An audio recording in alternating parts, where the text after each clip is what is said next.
அல்ஹம்துலில்லாஹி ரப்பில் ஆலமீன் வனுஸல்லி வனுஸல்லிம் அலா ரசூலில் கரீம் வஅலா ஆலிஹி வஅஸ்ஹாபிஹி அஜ்மஈன். قال الله تعالى لقد صدق الله رسوله الرؤيا بالحق. கண்ணியத்திற்கும் மரியாதைக்கும் உரிய சகோதரர்களே, பாசத்திற்குரிய மூமின்களே,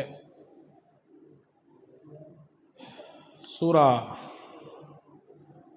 அஹ்காஃப் மற்றும் சூரா முஹம்மத் மற்றும் சூரா ஃபத்ஹ், ஹுஜராத் போன்ற சிறப்பு மிகுந்த 4 சூறாக்கள் இன்று ஓதி நிறைவாகி இருக்கிறோம்.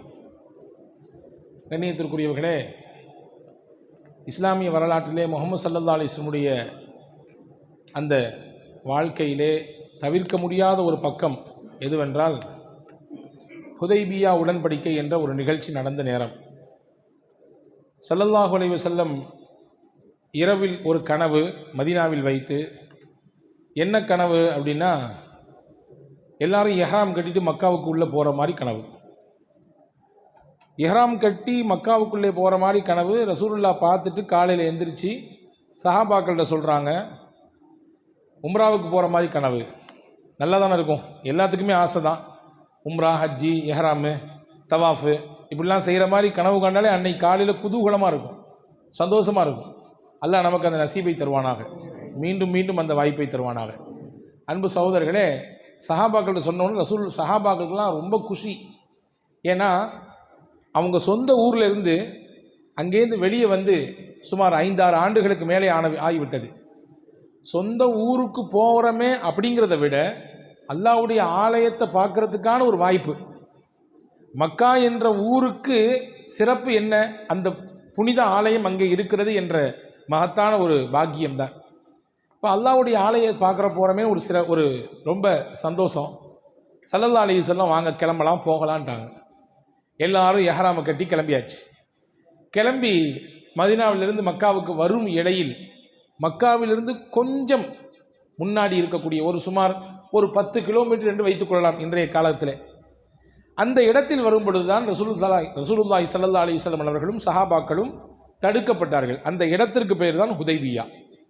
அங்கே தடுக்கப்பட்டு இப்பொழுது உள்ளே வரக்கூடாது என்பது உட்பட சில ஒப்பந்தங்கள் அங்கே கையெழுத்தானது. எனவே தான் இஸ்லாமிய வரலாற்றிலே அந்த ஒப்பந்தம், உடன்படிக்கை நடந்த அந்த நிகழ்ச்சியை ஹுதைபியா உடன்படிக்கை, ஹுதைபியா ஒப்பந்தம் என்று சொல்கிறார்கள். அன்பான சகோதரர்களே, இந்த ஹுதைபியா உடன்படிக்கையை பற்றி இன்றைக்கு ஓதப்பட்ட வசனங்களிலே சில வசனங்கள் பேசியது. இதில் நிறைய பாடங்கள் இந்த உம்மத்துக்கு இருக்குது. ஹுதைபியா உடன்படிக்கையில் ரசூலுல்லாஹ் நடந்து கொண்ட அந்த விதத்திலே நிறைய பாடங்களை இந்த உம்மத்திற்கு அல்லாஹ் சொல்லி தந்தான். நான் 3 விஷயத்தை மட்டும் சொல்ல போகிறேன். 3 செய்தி. ஹுதைபியாவிலேருந்து என்ன பாடம் கிடச்சிது? உம்ராவுக்கு வந்தவங்க உள்ளே போக விடாமல் தடுக்கப்பட்டாங்க. இப்போ ஒரு கையெழுத்தாகுது ஒப்பந்தம். இந்த ஒப்பந்தத்திலிருந்து நமக்கு கிடைத்த 3 செய்தி என்ன என்றால், முதல் செய்தி, ரசூலுல்லாஹி ஸல்லல்லாஹு அலைஹி வஸல்லம் அவர்கள் அங்கே கையெழுத்து ஆகும் பொழுது சில வார்த்தைகள் அந்த ஒப்பந்தத்தின் துவக்கத்திலே. முதல் வார்த்தை என்ன? பொதுவாகவே நம்ம எந்த ஒரு காரியத்தை துவங்கினாலும் என்ன சொல்லி துவங்குவோம்? பிஸ்மில்லாஹிர் ரஹ்மானிர் ரஹீம். மாமின் ஷையின் புதிய எந்த ஒரு காரியமானாலும் பிஸ்மில்லா சொல்லி துவங்கப்பட்டால் அந்த காரியத்திலே அல்லாஹ் பரக்கத்தை வைப்பான். பரக்கத் எடுபடுவதற்கு முக்கியமான காரணம் என்ன? எதிலே பிஸ்மில்லா சொல்லலையோ பரக்கத்தை அல்லாஹ் எடுத்துருவான். எனவே தான் ஒரு சஹாபி வந்து நபி இடத்திலே கேட்டார், யா ரசூலல்லாஹ், நல்லா சாப்பிட்றேன், ஆனால் வயிறே நிறைய மாட்டேங்குது, எம்பிட்டு சாப்பிட்டாலும் இன்னும் கேட்குது அப்படின்னு சொல்லும் பொழுது ரசூலுல்லாஹ் கேட்டாங்க, சாப்பிட துவங்கும்போது பிஸ்மில்லா சொல்லுவீங்களா அப்படின்னு கேட்டாங்க.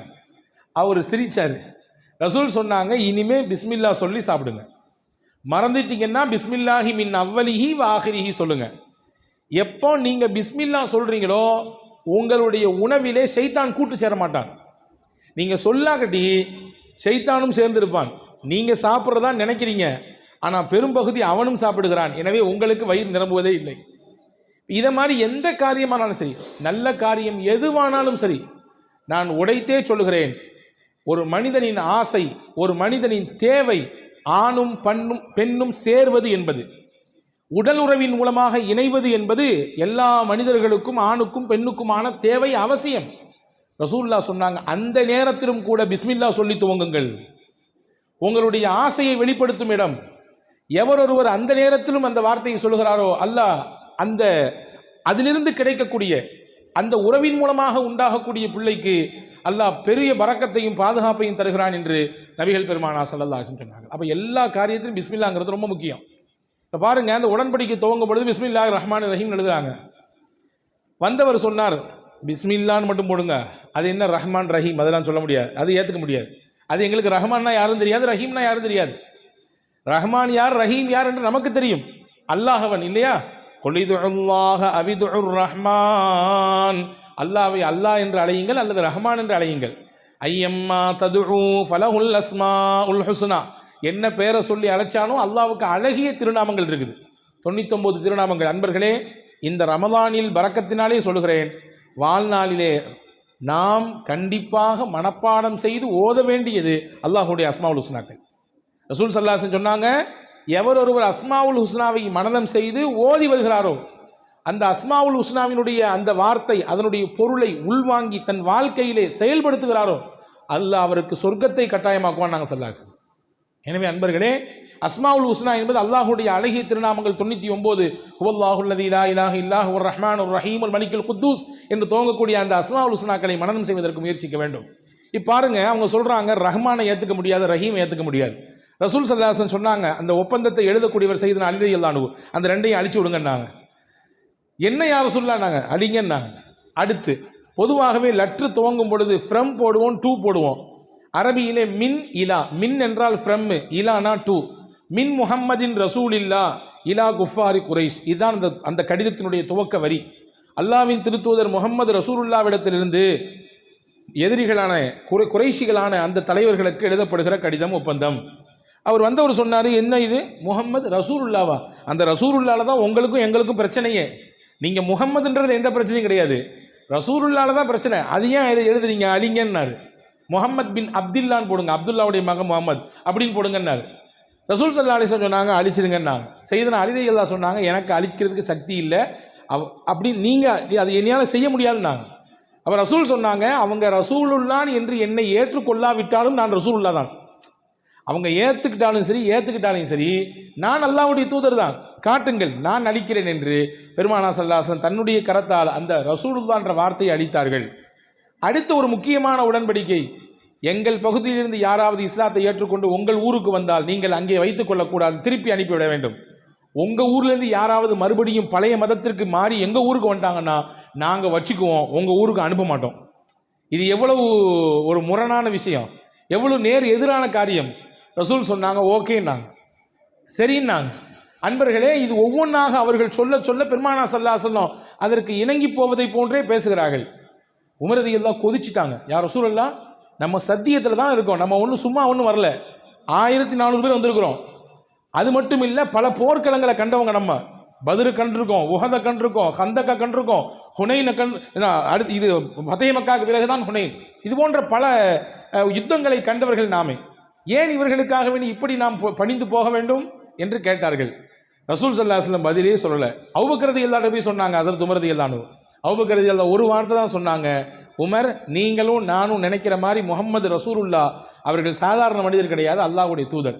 அல்லாஹ் என்ன சொல்கிறானோ அதை அவங்க கேட்பாங்க, அவ்வளோதான் என்று ஹஸரத் அபூபக்கர் ரலியல்லாஹு அன்ஹு சமாதானப்படுத்தினார்கள். இங்கே வரலாறு சொல்லுகிற முக்கியமான செய்தி என்னன்னா, ரசூலுல்லாஹ் அந்த இடத்திலே விட்டு கொடுத்து நகர்ந்ததினாலே அல்லாஹு தாலா கொஞ்ச நாளைக்கு பின்னால் கிடைக்க இருந்த வெற்றியை அடுத்த ஆண்டிலேயே கொடுத்தான், அடுத்த வருடத்திலேயே கொடுத்தான்.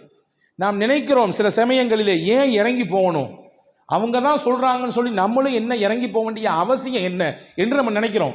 ஆனால் சில விஷயங்களிலே கொஞ்சம் சாஞ்சி சரிந்து நாம் நடந்து கொள்ளும் பொழுது நிச்சயமாக அதனுடைய பலனை வாழ்நாளிலே அனுபவிக்க முடியும். பெண்ணு அவங்களே அப்படி பேசுகிறாங்கன்னா ஆணு நாம் எப்படி பேசணும் என்று நினைக்கிறோம் வீட்டிலே. அதனால் பிரச்சனைகள் பல சமயங்களிலே தலை தூக்குகிறது இல்லையா? ரசூல் ஸல்லல்லாஹு அலைஹி வஸல்லம் போர் வீரருங்க. போர் வீரர்னா உங்கள் வீட்டு எங்கள் வீட்டு போர் வீரர் கிடையாது. ரசூலுல்லாஹ் தன் மௌத்துக்கு 6 மாதத்துக்கு முன்னாடி ஒரு நல்ல ஒரு போர் குதிரையிலே ஏறி தன்னந்தனியாக மிகச்சிறப்பாக வேகமாக பயணித்து விட்டு ஒரு இடத்துக்கு போயிட்டு திருப்பி வந்தாங்க. சாதாரண குதிரையில் பயணிக்கிறதே பெருசு, அதுவும் போர் குதிரையில் பயணிக்கிறது ரொம்ப பெருசு. அதுவும் 60 வயசுக்கு மேலே உள்ள ஒருத்தர் பயணிக்கணும்னா எவ்வளவு பெரிய உடல் கட்டி இருக்கணும் பார்த்துங்க. அது மட்டுமல்ல, போர்க்களங்களுக்கு தளபதியாக தலைமை ஏற்று பல யுத்தங்களுக்கு போயிருக்கிறாங்க. நான் சொன்னேன் பத்ரில் கூட 19 யுத்தங்களுக்கு ரசூலுல்லாஹ் நேரடியாக களமிறங்கியிருக்காங்க. அந்த 19 யுத்தத்தின் ரசூலுல்லாஹ் தான் தலைமை, அவங்க தான் தளபதி. இப்படி போர்க்களங்கள் பல்வேறு விதமான ஆபத்தை தரக்கூடிய பல இடங்களிலும் கூட துணிந்து நின்றவர்கள் பெருமானார் ஸல்லல்லாஹு அலைஹி வஸல்லம். வீரத்தின் விளைநிலம். அன இப்னு அப்துல் முத்தலிப், நாங்க அனன் நபியு லா கதீப், நான் நபி என்பதிலே பொய் இல்லை, நான் அப்துல் முத்தலிபுடைய வம்சத்திலே வந்தவன் என்று வீரத்தோடும் விவேகத்தோடும் பெருமானார் ஸல்லல்லாஹு அலைஹி வஸல்லம் பேசினாங்க. அந்த ரசூலுல்லாஹ் தன்னுடைய துணைவியார் அன்னை ஆயிஷா ரலியல்லாஹு தஆலா அன்ஹா அவர்களோடு சேர்ந்து ஓட்டப்பந்தயம் வைத்தாங்கன்னு சொல்லி நமக்கு ஒரு விவகாரம் தெரியும் இல்லையா? வேணுமின்னே ரசூல் ஸல்லல்லாஹு அலைஹி வஸல்லம் முதல் தடவை நடந்த அந்த ஓட்டப்பந்தயத்திலே அவர்கள் மெதுவாக போனார்கள். ஆயிஷா அம்மாவை ஜெயிக்க வைக்கணும்னு நினைச்சாங்க. அது அடுத்த சில நாட்களுக்கு பிறகு மறுபடியும் நடந்தது. அந்த களத்திலே அந்த போட்டியிலே ஆயிஷா அம்மா தோந்து போனார்கள். ஹஸரத் ரசூலுல்லாஹ் ஜெயிச்சாங்க. சொல்லும் பொழுது சொன்னாங்க, போன தடவை நீ ஜெயிச்சல, இந்த தடவை நான் அப்படின்னாங்க.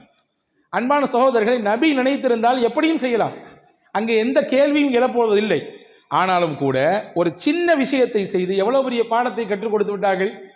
இப்போ விட்டு கொடுப்பவர் கெட்டு போவதில்லை என்பதை சரியாகத்தான் நம்முடைய முன்னோர்கள் சொல்லி தந்திருக்கிறார்கள். இப்போ ரசூலுல்லாஹி ஸல்லல்லாஹு அலைஹி வஸல்லம் இந்த ஹுதைபியாவிலே சில விஷயங்களை விட்டு கொடுத்தார்கள். அல்லாஹு தாலா பெரிய பாக்கியமாக அடுத்து ஒரு சில ஆண்டுகளிலேயே மக்காவினுடைய வெற்றியை கொடுத்தான். இது முதல் பாடம். ரெண்டாவது பாடம், வாழ்க்கையில் ஆலோசனை என்பது இருக்க வேண்டும். மஷ்வூராங்கிறது ரொம்ப முக்கியமானதுங்க. வீட்டில் ஆனாலும் சரி, ஊரில் ஆனாலும் சரி, தெருவில் ஆனாலும் சரி, ஒரு பிரச்சனை ஆனாலும் சரி, தன்னிச்சையாக முடிவெடுக்கணும்னு நினைக்கக்கூடாது. தன்னிச்சையான முடிவை இஸ்லாம் வரவேற்கவே இல்லை. வ அம்ருஹும் ஷூரா பைனஹும், அல்லாஹ் சொல்கிறான், மூமீன்கள் என்ன செய்வார்கள்? தங்களுக்கு மத்தியிலே ஆலோசனை செய்வார்கள். வஷாவிருஹும் ஃபில் அம்ர், அல்லாஹ் சொல்கிறான், நீங்கள் உங்கள் விஷயத்திலே மஷ்வூரா செய்யுங்க, ஆலோசனை செய்யுங்கள்.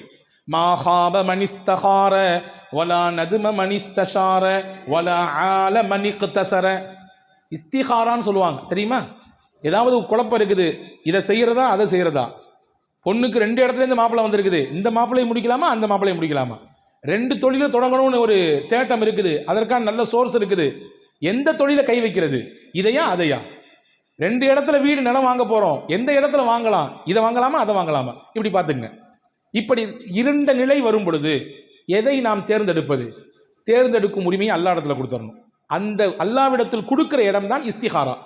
ஹைரை தேடுதல், நலவை தேடுதல். என்ன செய்யணும்? 2 ரக்காய் தொழுதுட்டு, யா அல்லாஹ், இந்த 2இல் எது எனக்கு நல்லதுன்னு தெரியல, ஆனால் உனக்கு தெரியும், எனக்கு நல்லதை மட்டுமே நீ கொடு என்று அல்லாஹ்விடத்தில் துவா செய்வது. இதுதான் இஸ்திகாரா என்று அர்த்தம். அன்பர்களே, இதை பற்றி பெருமானார் சொன்னார்கள், எவர் இஸ்திகாரா செய்கிறாரோ, நலவை தேடுகிறாரோ, அவர் நிச்சயமாக தோர்ந்து போக மாட்டார்.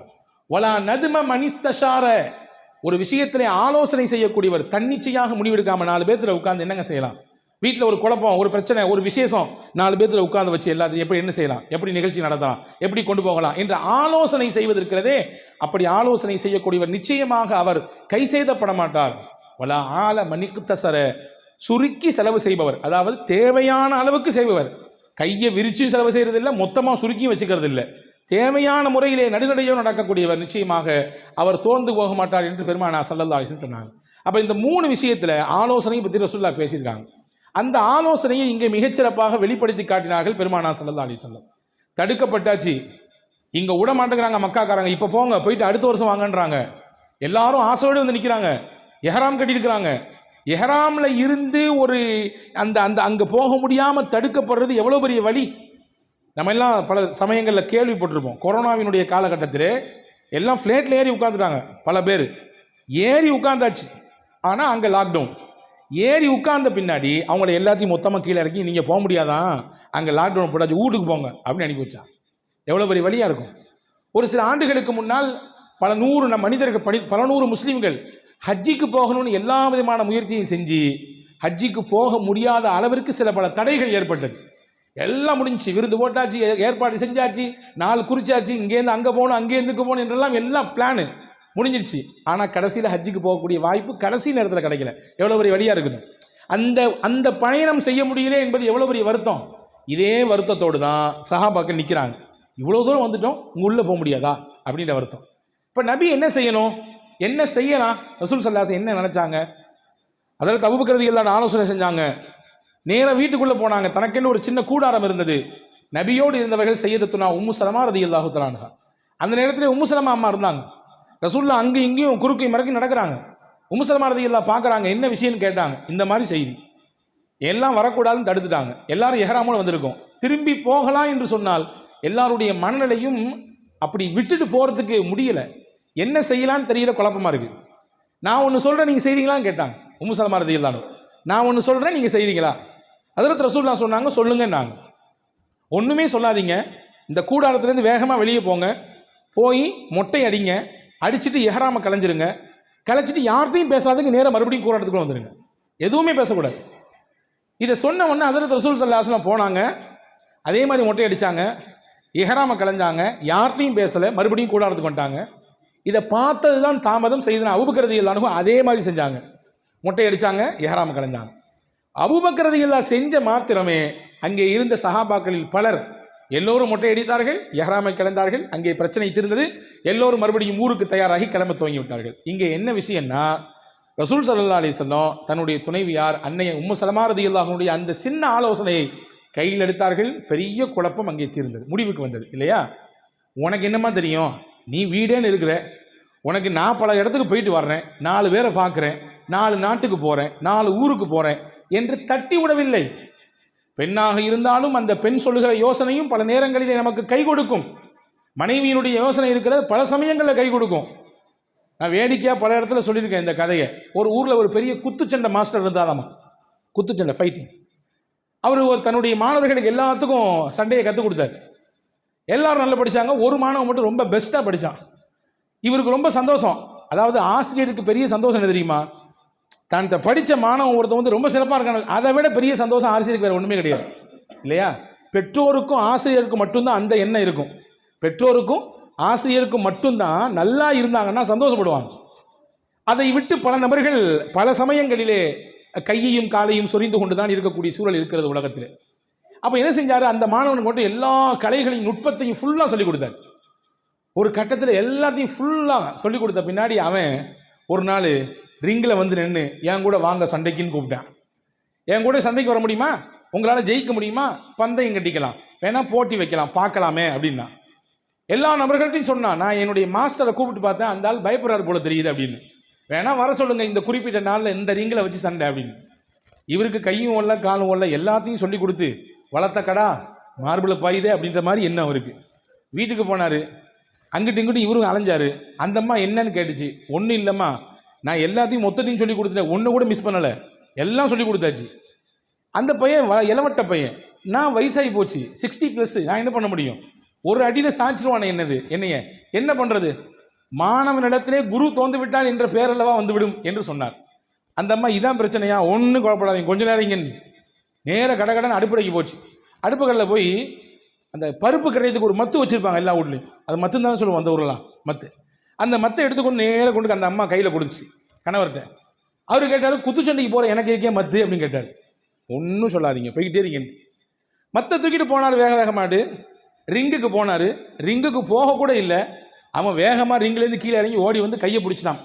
மன்னிச்சிங்க மாஸ்டர், உங்களோட நான் ஃபைட் பண்ணவே முடியாது, காலத்து உங்களோட மோதி ஜெயிக்க முடியாது, என்னை விட்டுருங்க, நான் இதுலேருந்து வாபஸ் வாங்கிக்கிறேன்னா.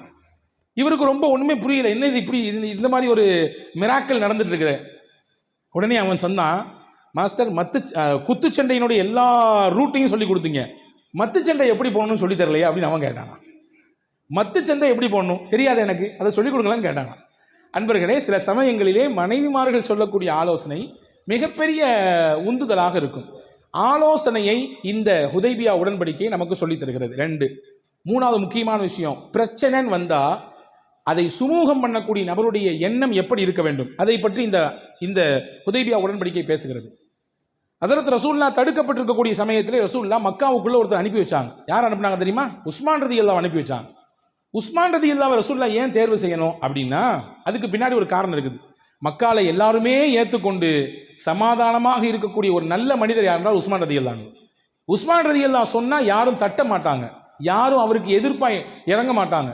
அவரை தட்டி விட்டு அல்லது வேற எதை மாதிரி அதுக்கு ஆப்போசிட்டாக நடக்கிற மாதிரி எந்த சிந்தனையும் நடக்காது.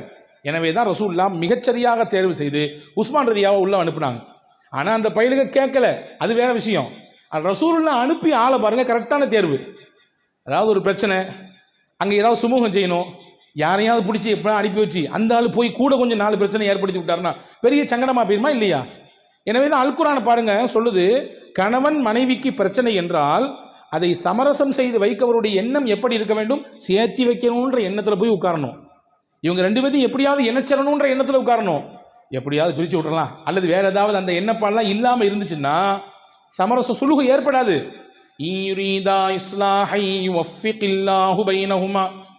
அங்கே சமரசம் செய்யக்கூடிய அந்த இருவர்களுக்கு இடையிலே உள்ளத்திலே எண்ணம் இருக்க வேண்டும். என்ன எண்ணம்? அவர்களை இணைக்க வேண்டும் என்ற எண்ணம். அப்படி எண்ணம் இருந்தால் அல்லாஹ் இணைப்பை தருவான், இல்லை என்றால் தரமாட்டான். உமர் ரலியல்லாஹுடைய காலத்தில் ஒரு மாதிரி வீட்டுக்கார பொஞ்சாதிக்கு பிரச்சனை, ஒருத்தரை பிடிச்சி அனுப்பி வச்சு போய் சமரசம் பேசிட்டு வாங்கன்னாங்க. இவர் போனார், பேசினார், திரும்பி வந்தார், ஒன்றும் கதை நடக்கலைன்னாங்க. எவ்வளோ பேசி பார்த்துட்டு ஒன்றும் கதை நடக்கலை, பருப்பு வேகலை. அதாவது உமர் ரலியல்லாஹு வீட்டுக்குள்ளே போனாங்க, ஒரு சாட்டை எடுத்தாங்க, விட்டாங்க அடி. அவருக்கு, யாருக்கு?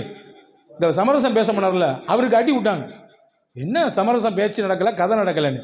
அல்லாஹ் சொல்கிறான் உண்மை, அல்லாஹ் சொல்றது உண்மை. யுரீதா இஸ்லாஹின், சமரசம் செய்ய போனவர்களிடத்திலே உள்ளத்திலே உண்மையிலேயே சமாதானம் செய்ய வேண்டும் என்ற எண்ணம் இருந்தால் அல்லாஹ் சமரசத்தை கொடுப்பான். அப்போ எண்ணத்தை சரி பண்ணுங்க, கல்பை சரி பண்ணிட்டு போங்க, சேர்த்தி வைக்கணுன்ற எண்ணத்தில் போங்க, அல்லாஹ் சேர்த்தி வைப்பான். அதற்கடுத்து அல்லாஹ்விட தொழுது மன்னிப்பு கேட்டுட்டு அவருடைய உள்ளத்தை சரி பண்ணிட்டு போனாராமா. அதே மாதிரி அதை அங்கே ஏற்பாடு நடந்தது என்பதாக வரலாறு சொல்லுகிறது. எனவே அன்பான சகோதரர்களே, சமரசம் செய்யக்கூடிய நிலையிலே, பிரச்சனை ஏற்படுகிற நிலையிலே அங்கே அதை அணுகக்கூடியவருடைய சிந்தனை எப்படி இருக்கணும்? இந்த பிரச்சனையை முடிவுக்கு கொண்டு வரணும். ஏதோ சொல்லுவாங்கல்ல, ஈர பேனாக்கி பேரை என்னமோ ஆக்கிண்டு, அப்படிலாம் இருக்கக்கூடாது. வாழ்க்கையில் பிரச்சனைனா அதை எப்படி முடிவு கொண்டு வர்றது, பெருசாக்காமல் அதை எப்படி கட் பண்ணுறது. 3 விஷயம் சொன்னாங்க. 3 நேரத்தில் பொய் சொல்வதற்கு அனுமதி இருக்கிறது. 1, போர்க்களத்திலே பொய் சொல்லலாம். 2, கணவன் மனைவியிடத்திலே அல்லது மனைவி கணவனிடத்திலே சின்ன சின்ன பொய்கள் சொல்லிக் கொள்ளலாம். ரொம்ப சிறப்பான செய்தி ஹஜ்ரத், இன்னையிலேருந்து நாங்கள் இதை அப்படியே ஃபாலோ பண்ணுவோம், இன்னையிலேருந்து அப்படியே இதை பின்பற்ற போகிறோம் அப்படின்னு சொல்லி நினச்சி நீங்கள் பாட்டு எனக்கு நான் பெரிய பெரிய மூட்டையை அவுத்து விட்டாதீங்க. கரெக்டாக ஹஜ்ரத் சொன்னார்ன்று என்னுடைய பேரில் பெரிய கம்ப்ளைண்ட் ஆகிருப்போது. சின்ன சின்ன பொய்களை சொல்வதற்கு அனுமதி இருக்கிறது. திருப்திப்படுத்துவதற்காகவே சிறு சிறு பொய்களை சொல்லலாம். 3வது, பிரச்சனை ஏற்பட்டு 2 பேரும் பிரிஞ்சு இருக்கிறாங்க, அவங்கள சேர்த்து வைக்கிறதுக்காண்டி பொய் சொல்லுங்கன்றாங்க. அது பொய்யே கிடையாதுங்க. அவரை பற்றி நல்லதா இங்கே, இவரை பற்றி நல்லதா அங்கே. இதுக்கு நேர ஆப்போசிட்டாக சொல்லக்கூடாது. இவரை பற்றி இல்லாதது அங்கே, அவரை பற்றி இல்லாதது இங்கே. இது சொல்கிற பெரிய முசீபத்தாகி போயிடும், பெரிய தப்பாகி போயிடும். அப்போ ரசூலுல்லாஹ் சொன்னாங்க, சமரசம் செய்து வைப்பதற்கு பொய் சொன்னால் அது பொய் அல்ல. யகூலு ஹைரா வ யன்மி ஹைரா, அவர் நல்லதை தான் சொல்லியிருக்கிறார், நல்லதை தான் வளர்த்துவதற்கு ஆசைப்படுகிறார். நாங்கள் ஸல்லல்லாஹு அலைஹி வஸல்லம் ரசூலுல்லாஹ் இந்த ஹுதைபியால உஸ்மான் ரலியல்லாஹு தேர்வு செஞ்சு, ரொம்ப சாதுவானவங்க உஸ்மான் ரலியல்லாஹு. இன்னலி குல்லி நபியின் ரஃபீகா வ ரஃபீகி ஃபில் ஜன்னா உஸ்மான். எல்லா நபிமார்களுக்கும் ஒரு நெருங்கிய தோழர் உண்டு. என்னுடைய நெருங்கிய தோழர் யாருன்னா உஸ்மான் தான். நாங்கள் சொல்லலாம், நெருங்கிய தோழர் எனக்கு உஸ்மான். நாங்கள் சொல்லலாம், சொர்க்கத்திலையும் தோழர் நாங்கள். அப்போ அவரை தேர்வு செய்து அனுப்பியது மார்க்கத்திலே இந்த ஹுதைபியாவிலிருந்து நமக்கு கிடைக்கிற பெரிய பாடம் என்ன அப்படின்னா, பிரச்சனைகள் வந்தால் சுமூகம் செய்ய வேண்டும் என்றால் அதை ஏற்படுத்துவ மாதிரி உண்டான சிந்தனையிலே இருக்கக்கூடியவர்களை தேர்வு செய்து அதிலே நாம் அனுப்புகிற பொழுது நிச்சயமாக அதற்கான தீர்வை நம்மால் எட்ட முடியும் என்பதையும் இந்த ஹுதைபியா உடன்படிக்கை நமக்கு சொல்லித் தருகிறது. ஆக இந்த 3 பெரிய வாழ்க்கை பாடத்தை இந்த நிகழ்ச்சியிலிருந்து எடுத்துக்கொள்வோம். வல்ல அல்லாஹ் அப்படிப்பட்ட சிறந்த சிந்தனையோடு வாழக்கூடிய தௌஃபீக்கை உங்களுக்கும் எனக்கும் எல்லா மக்களுக்கும் வழங்குவானாக. ஆமீன். வாஹிர் தாவானா அல்ஹம்துலில்லாஹி ரப்பில் ஆலமீன். நவைத்து